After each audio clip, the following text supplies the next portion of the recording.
कारण आमचे लेकर मारायला लागले ती बाप रडतोय आतमध्ये त्याचा रडतोय का पोरांना उठता सुद्धा आहे. इतक्या क्रूर तुम्ही हत्या जर घडून आणणार असली तुमच्या ह्या सुळसुळाटाचा मेहनत आम्हाला करावं लागणार आहे. पुढचं पाऊल सरळ सांगितलं भेटायचं मला वाटतं आता बंद केलेलं बरं राहील. लोक हे मारीत राहतील आणि आम्ही नुसतं भेटत राहायचं त्याच्यापेक्षा नायनाट केलेला बरा. 100-200 आमचे मोठाले घराणे त्यांच्या कानावर एकदा टाकावं. कारण उद्या त्यांनी म्हणूनही तुम्ही इतकं बेकार पाऊल उचललं. कारण हे चिमूट भरेत आम्हाला माहिती आहे राज्यात एकाच दिवसात काटा वाजत होता आम्ही यांचा. मला असं वाटतं का की पालकमंत्र्यांचं वचक म्हणजे पकड कमी कमजोर झाली असं वाटतं का जिल्ह्यावर? आणि पकड होती का पकडच नाही त्यांचं ते चिमटे पकडी सुधारायची संधी दिली पण हे सुधारले नाही. यांना वाटतं आमच्यातले ताकद आहे आमच्यातले माझे आता आम्ही यांना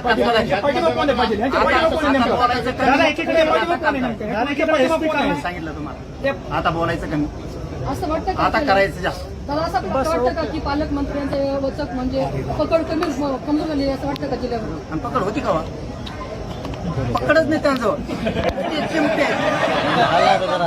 चिमटे पकडी पकड जर असती तर पहिले आरोपी संतोष भाईच्या प्रकरणातले सुटलेच नसते. 6 आरोपी कसं काय नाही झाले? ते जर झाले असते तर हे लोकांना आमच्या समाजाच्या लोकांना बघावं लागलं नसतं. म्हणून आम्हाला असं वाटलं होतं हे सुधारती. कारण आम्ही सांगितलं होतं याच्यानंतर तुमच्या टोळीला कृत्य करायचं थांबायचं दोघांनी पण सांगा.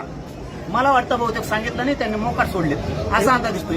आता मोकाटाचा बंदोबस्त कसा करायचा ना मराठ्यांच्या अवलादीला माहिती. फक्त आम्ही एकदा सांगतो त्यांना आता आमच्या लोकांना कारण त्यांनी आम्हाला उद्या म्हणून नाही काय विदारक आणि भयानक परिस्थिती झाली डोळ्यानं बघू सुद्धा नाही. कारण तितकं वाईट आम्ही करू शकतो. आमच्या पोरं म्हणणार दादांचा दौरा आहे आपण त्यांना भेटणार का? आपण त्यांना भेटायचं का राष्ट्रपती या संदर्भामध्ये काय करायचं त्यांना भेटून त्यांना फक्त लोकांचे अरे त्यांना निवडून येऊस टाइम लागतो तुम्हाला माहित नाही राहू.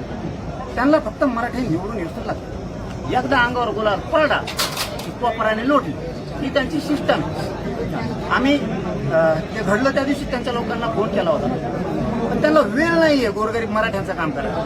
त्याच्यामुळं ते जर तितके खुनशी येतं ते जर तितके स्वाभिमानी तर आम्ही तेच मराठी येतं आम्ही बी स्वाभिमानी. पुढचं पाऊल सरळ सांगितलं भेटायचं मला वाटतं आता बंद केलेलं बरं राहील.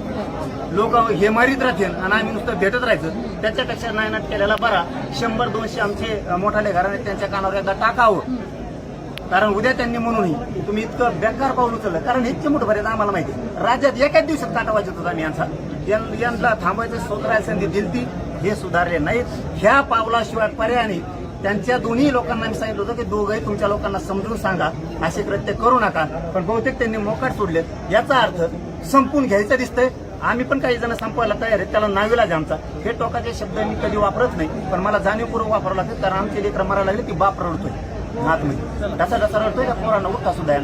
इतक्या क्रूर तुम्ही हत्या जर घडून आणणार असली तुमच्या ह्या सुळसुळाटाचा मेहनत आम्हाला करावं लागणार आहे. फक्त भीषण परिस्थिती आधीच होऊ नये.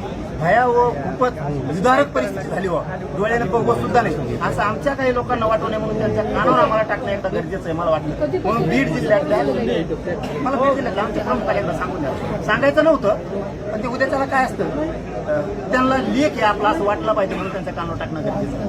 हे थांबावं लागणार आहे. आता बहुतेक थांबत नाहीत. पुन्हा सांगतो आम्हाला वाटलं होतं संतोष भाईच्या नंतर हे सुधारतील पण हे सुधारले नाही.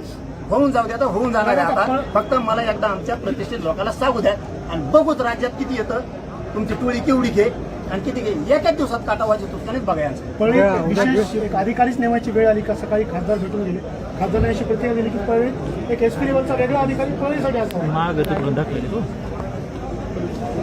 सगळे बदलणंच गरजेचं. एक बदले 2 बदले एसपी साहेबांनी खाली सांगितल्या बरोबर त्या दिवशी ऍक्शन घेतली. आरोपी पण पकडले गुन्हे पण सगळे दाखल केले. पुढच्याही काळात ते करतील. कलेक्टर साहेबांनाही मी बोलणार आहे आता एसपी साहेबांनाही पुन्हा बोलणार आहे की मोठ्यात गेलेच पाहिजे. त्या दिवसाचं चांगलं काम केलं त्यांनी. ताबडतोब आरोपी पकडले त्यांना फरार व्हायला जागा मिळाली नाही. पण चुकीद आहे संतोष भाईच्या प्रकरणात जर ते 50-60 जण आरोपी केले असते तर हे मागं गाड्या करायला राहिले नसते. आणि आता ही सरकार मला वाटतं थांबवत नाही. आणि त्यांचे 2 लोक आहेत हे सुद्धा बहुतेक त्यांना समजून सांगत नाहीत. तर मग त्यांना जी दिवस उवायला नको होता तो दिवस त्यांना उगवायचा वाटतो. धन्यवाद.